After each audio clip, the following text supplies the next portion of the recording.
In this game, winners win, and I only back winners. Trainer Kenny McPeak is a proven winner, and his horses are in my portfolio. And now they can be in yours too. McPeak's champion horses and Derby hopefuls are now featured on Morning Line. With Morning Line, I don't just watch the race. I own the moment. I invest in champions. This is my edge. Buy, sell, trade anytime. Morning Line, own the game.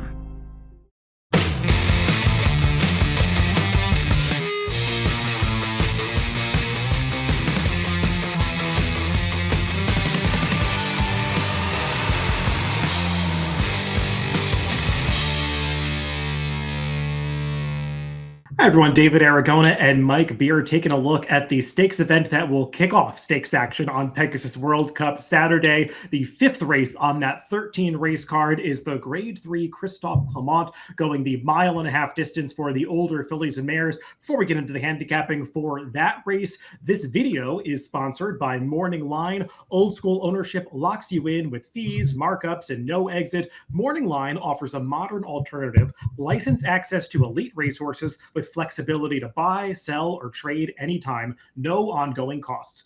Learn more at morningline.io. And with Pegasus World Cup coming up on Saturday and plenty of stakes action to handicap, you make sure to get your PPs at shop.drf.com. You can peruse all of the different past performance plans, and you definitely want to get it early because there is a lot of work to be done on this 13 race card. Full fields throughout the day, 7 graded stakes races, and we'll have coverage of all of the graded stakes on the Daily Racing Form YouTube channel with stakes previews. We're also doing a live stream on YouTube and on X on Wednesday night at 8 p.m. Eastern Time. Gino Bacola and I will be going live to discuss the Pegasus World Cup Day card, taking your questions, doing a deep dive using the Daily Racing Form handicapping PPs. So make sure to check that out at Wednesday, 8 p.m. Eastern. Let's go through the field for the Christophe Clement newly named race. This used to be the La Prévoyante, renamed for Christophe Clement, who we were sad to lose last year. He had won this race in years past, so Gulfstream Park deciding to honor him by renaming this race. Field of 9 entered for the Clement, going this 1.5 mile distance. Mike, and got some talent in this field for a Grade 3 stakes race. Fionn, who was one of the best 3-year-old filly turf horses last year, she'll make her 4-year-old debut in this race. And no-show Sammy Joe, who just won the local prep for this with a big performance last time out, looking to repeat it here. Yeah, nice to see her get back on track. Last time, no show Sammy Joe. But I think the longer I looked at this race, David, the more I kind of felt like maybe it does go through the newly turned 4-year-old Fionn, who just nothing but good races on her card. They got her stretched all the way out the last time we saw her. Pretty big performance going a distance of ground. One thing about Fionn is that she does not have very much early speed at all. You kind of know the game plan is going to be to take her back and produce a big finish, and we'll see if she gets the setup she needs. Let's take a look at the Timeform US pace projector for this race, because I found this pace scenario to be really tough to read, Mike. They've got the number 9 weighted average on top, and I guess it's possible. She's sort of a stalking type. She's never been on the front end before, but she is stretching out, so maybe she'll just wind up in front by default. I don't know if Gallant Gret is going to show speed after she was pretty far back in the early stages last time, but I'm not exactly sure who's going to wind up on the front end here. I wasn't either. It could be the 9, certainly for sure. I'm with you on Gallant Gret. I mean, she was last in her most recent start. I don't think they're going to ride her that way this time. We'll see what they decide to do. I thought both the 6 and the 8 had enough speed to be forward if they wanted to. It's pretty confusing. It'll be interesting to see how this thing plays out early. Yeah, if I had to guess, I would say it's one of the 6 or 8 on the front end. I know the pace projector doesn't have them in front, but it can be tough to predict these marathon races. And they're both Saffie Joseph runners that have had success going forward in the past. So I would think Ramsey Pond or Venencia could be the pace setter in this race. Let's go through this field from the rail out, beginning with the number 1 Speed Shopper, a relatively lightly raced horse compared to the rest of these, just making the 9th start of her career. And she really came to hand this summer, or I should say last summer, for trainer Will Walden. Because, Mike, she has not gotten ideal trips in a number of races in a row, but she's produced results sort of in spite of it. She was unlucky to draw the outside post in 3 of her last 4 starts, and she got wide trips in all of those races. She got a very good trip, too, back in the Rodeo Drive when she produced the best result of her career, just barely missing in a graded stakes race. She's a little hard for me to like off that race because she got the trip she needed, still couldn't quite see out the trip to get the job done, so she's going to have to take another step forward, but she has at least been improving over her last several starts. starts. Yeah, I was held back by the same thing. It sounds like you were held back by. She ran fine in the grade 2 last time, but you could not get a better trip than that. And ultimately, she just wasn't good enough. And I'm also just not really thrilled with the horse that ran her down in there either, David. I mean, if she had gotten run down by some horse I like really, really respected, then maybe I wouldn't be that hard on her. I don't love the horse that ran her down in that race.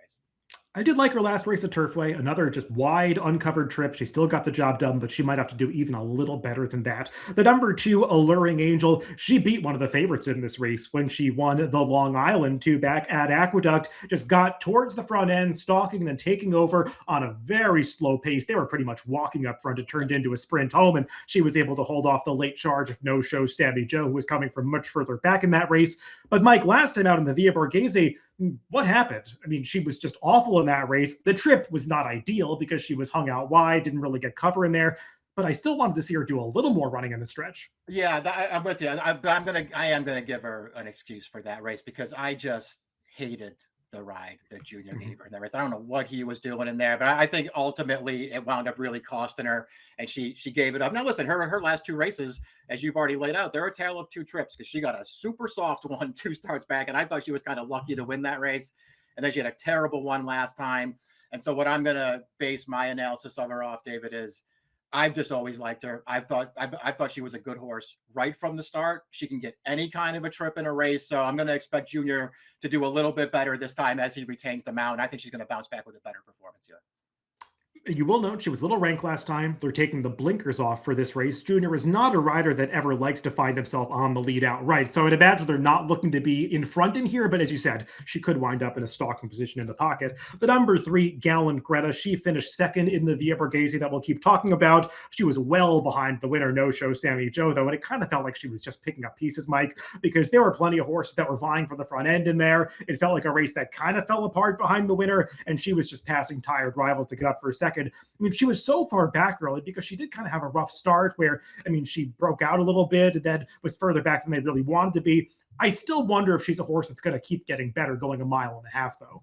Yeah, I agree. We've seen her get off the poor starts before, too. So that's something she could probably use some cleaning up with. Listen, I just feel like the longer I look at her, especially the race last time, that's a really good result for them, for her to get second in an open stakes race the first time they moved her out of New York Bred Company.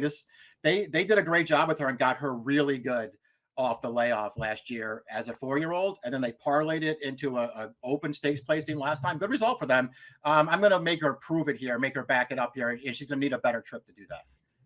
Mike, I know that you've been a big fan of the number 4 no-show Sammy Joe really ever since she came into the Grab Motion barn and made her debut, because you've been expecting a performance like the one that we saw last time really for her entire career. So it had to be vindicating to finally see her put it all together on the racetrack in this Via Borghese that we'll take a look at the replay for, because not only did she win by almost 6 lengths, but she made this backstretch move, the takeover, like she was 1-10 against this field, and she widened in the stretch like she should have been that price.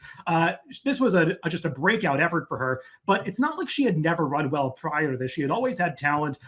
Do you expect her to run another race like this? Because if she does, she's probably going to beat this field. Yeah, I think she's a really talented horse, and I've thought that for a really long time. And I know that it sort of took maybe a few races longer to get to it than I expected, but I just feel like some of those races prior to the Via Borghese last time, where it looks like maybe she didn't run that well, I personally thought she had legit excuses for those performances. She didn't need one last time. They made it a very early move, and I thought it was a decisive one. I thought it was a good one, and she went on with it. I just think she's a really talented horse, and I think she's supposed to be super tough right back. The number 5, Fian, will be her main rival, the newly turned 4-year-old who really did nothing wrong during her 3-year-old season. She just showed up in race after race, won 6 of them. She beat the likely 3-year-old filly champion Nitrogen in that Belmont Oaks going back to the summertime, came back and stretched out in distance in the Dueling Grounds Oaks, which gives you some confidence that she can get the 1.5 miles here, because the thing I noticed, Mike, about her last 2 victories were that she was really finishing strongly in especially the 3-turn race last time in the Jockey Club Oaks. We'll take a look at the stretch stretch of this race. I mean, on paper, she was basically the equal of her main rival, Laurelin, who actually defeated her in the prior start, going shorter the QE2 Cup at Keeneland. But once they got into the stretch of this three-turn affair, Fionn just turned it on and ran right past Laurelin. Did get a fair enough pace to close into, but it's not like they were setting it up for her. She just produced the sprint finish that we've grown accustomed to seeing from her. And, the way that she kept improving last year, Mike, I'm not going to be surprised when she takes a step forward in the speed figure department now that she is a 4-year-old stepping up against these horses. In my view, she's the horse to beat. Yeah, I agree. I agree with all the points that you just made there. I would also say, and I think Laura Lynn, the horse that we just watched her run down there in that race, I think she's really talented. And I think she ran her race on that Jockey Club Oaks last time. And Fionn just ran her over at the end of that race. A really good performance. It's not her top figure last time going a mile and 3/8, David, but I think it's the best race she's ever run. She was under a pull off the pace in that race the entire way. You could tell that Pratt had a ton of horse, swung her wide at the top of the stretch, and she came with a big kick. The number 6, Ramsey Pond. She's going to be a bigger price in this race, trying the distance for the first time. She's never gone beyond a mile and a 16th in her career, so that's a big question mark for her. But she is another newly turned 4-year-old who still has some upside. Did a lot of racing during her 2-year-old and 3-year-old seasons. Did miss the summertime, but came back in the fall last year. And she's hit the board in 3 consecutive races, including a couple of stakes events, Mike. I think her last race is probably one of the better ones that she's put forth, because she made a big run off the far turn, kind of following the winner of the race. And then it looked like she was making up ground. The second place finisher drifted out into the winner's path. They kind of carried both of them out into the path of Ramsey Pond. So she had to kind of alter back inside. She was never going to win that race, but it kind of broke her momentum a little bit. And I'm kind of intrigued by her stretching out, because she's a tall filly. She's got this big rangy stride to her. She does strike me as one that might be able to get better with added distance. But she's going to need the right trip, because I probably want to see her forward in this race if she's going to have any chance. Yeah, she's got to take a pretty significant step forward too. But I'm sort of with you, David, because I feel like she ran an underrated race last time. I thought that was a good performance, and that comes off of the Seller Shiraz right before that, where I just thought she had a terrible trip in there and was really unlucky. So this really, she's in better form than it might look like she is on paper. The number 7, Arya Stark, not quite spelled right, but I think a Game of Thrones reference there. She is a horse who just missed to Speed Shopper last time out at Turfway Park on the synthetic surface. So I'm going to try to carry that form back over to the turf here, Mike. And can't get too excited about her turf form from last fall when she was in the Nacho Correas barn. I mean, she did win a race going a mile and a half at Keeneland, but that was against a much weaker field than the one that she's going to be meeting here. So just not quite sure that I can make good enough to beat a field like this. Yeah, I couldn't either. I mean, listen, she can get a distance of ground. We know that about her. The question is, can she get a distance of ground against horses like this? And it does feel like this is a pretty significant step up in class for her. The number 8, Venencia. She was a graded stakes winner going this mile and a half distance 2 back at Keeneland, but a lot of things went right for her that day, Mike. She was able to get up closer to the pace, much closer than she's been in much of her prior races. And also, it seemed like she just really handled that yielding, boggy turf course on a day when others just failed to do so. I think it was a really shrewd move by the connections to put her up for the Keeneland auction sale after that. She went through it for $250,000, now switched into the Safi Joseph barn for new owners. And she was forward in that Via Borghese last time, the race that did kind of fall apart towards the end, but still, she didn't quite back up that Keeneland effort 2 back. Yeah, exactly. And I mean, the race last time fell apart because the winner blew it up. It's not like everybody came from last. And so I don't know. I just don't feel like she had some kind of big excuse in there. Listen, got the nice win 2 starts back, but there were circumstances that led to that. I don't think I would bet her off of any of her other performances.